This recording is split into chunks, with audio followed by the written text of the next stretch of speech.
The three-day ceasefire between Ukraine and Russia officially began at midnight last night.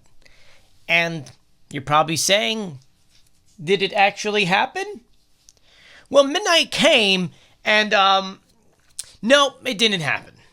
Within minutes of this ceasefire, Russia started bombing Ukraine.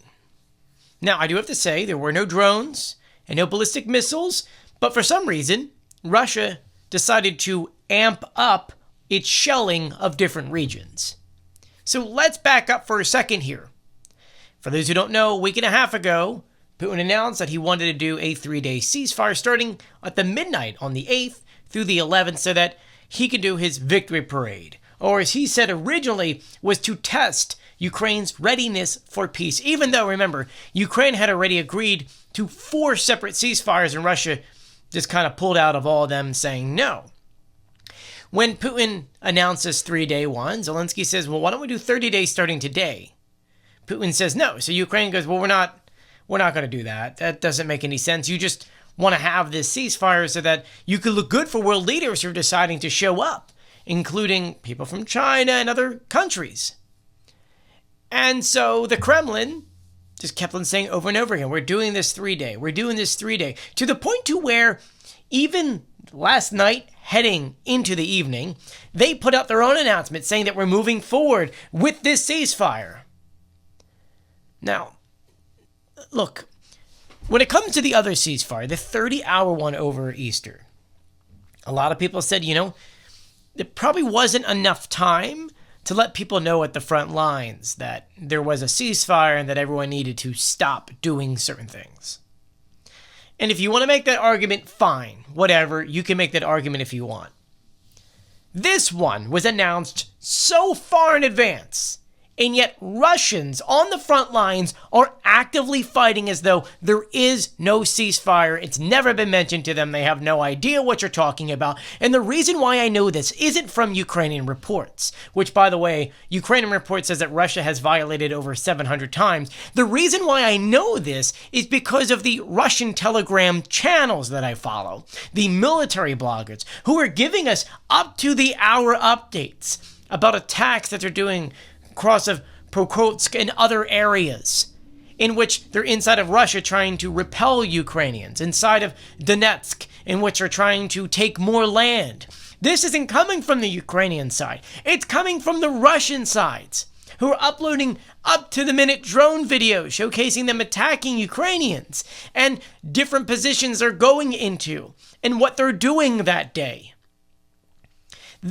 Remove Ukraine from this whole conversation. The Russians are actually actively bragging that right now they are facing Ukraine and firing in this position and assaulting this position. So what ceasefire?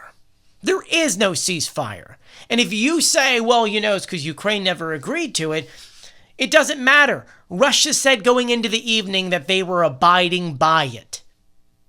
And they violated it. Ukraine says 700 plus times. Russia, though, will argue that Ukraine has violated it 488 times. I do, once again, need to add in here that there was absolutely no actual plan for Russia to go forward with their own ceasefire. There is nothing set in stone. Nothing in the military channels from the Russian side said, hey, we're going to be holding back. Hey, we're going to be pausing this. Hey, we're not going to be doing this. There has been nothing, which meant that there was nothing all along. It was just a headline just to get that, oh, look, we're trying kind of out there. At a time in which Russia was pretty much begging Ukraine not to attack on their victory parade. And the one thing that I find so fascinating, which we found out from Russian Telegram channels, is that in order for Moscow to be as safe as possible for these world leaders, Russia had pulled back all these air defense systems from different regions around Russia to bring them to Moscow, which is why, if you notice, in the days leading up to this victory parade, Ukraine had launched 3 different nights of different air raids of drones on different things, different factories, different plants, airfields, because Russia had to scale back the different defenses that they have. And since, I mean, you know as much as I do, both sides are going to argue that both sides violated. Ukraine says we're only defending ourselves. Russia, I mean, they're just saying that we already stopped it completely and Ukraine is violating it. Not true whatsoever. But since we all know this ceasefire isn't a real thing, shouldn't Ukraine just go after those targets that don't have the air defenses? Don't go after Moscow. We really don't need a whole thing going on here. But we need to stop pretending that we're living in a la-la land, Russia, and civilians in Russia, which I think that this past few days might be the first time that real Russians experienced what it feels like to be inconvenienced because of war. Ukrainians get inconvenienced every day because Russia put air alerts up. Even though last night, weirdly enough, if you notice around, I think it was like 3 a.m. Eastern time, air raid alerts went off in Ukraine. They disappeared real quickly. It was probably more or less fighter jets or different kind of bombers being moved to get ready for the parade. And every time an alarm goes off, Ukraine's got to go into the basement. They got to hide and wait and blah, blah, blah.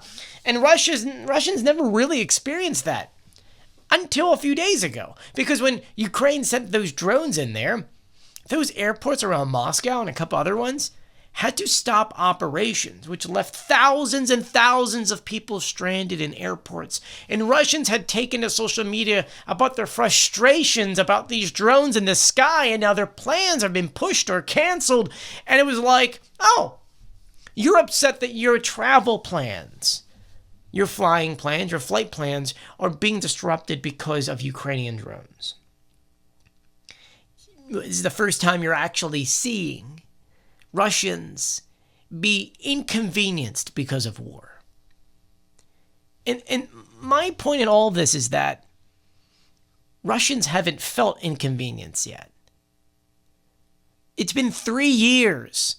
Russia's been raging this on Ukrainians for 3 years. And now they're at a point to where they're like, oh, this war, man, it's interfering with our spring plans to go travel. Ukrainians' plans have been intervened every day for over 3.5 years. I think it's time we start interfering with the average Russians' lives every day so that they can get tired and pissed off and angry and finally get to the point to where they go, yo, Russia, you gonna do something about this? And then Russia will finally start feeling the pressure from the people. I think we've learned this. And I hope Ukraine is learning it too. And they're understanding that, hey, we need to step things up to inconvenience regular Russians so that the regular Russians start speaking out. Because right now they don't really feel anything. They don't. They need more pressure. They need things to get expensive. They need things to which they're going to get taxed more. You know, we needed to make those changes inside of Russia so that the Russians start feeling and start demanding that Putin ends this war.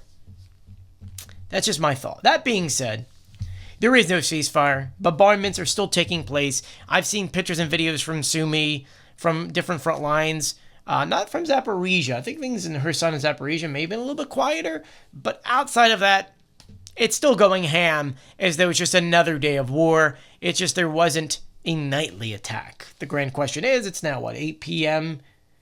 8 p.m. Ukrainian time? Is Russia going to launch anything tonight? I doubt it.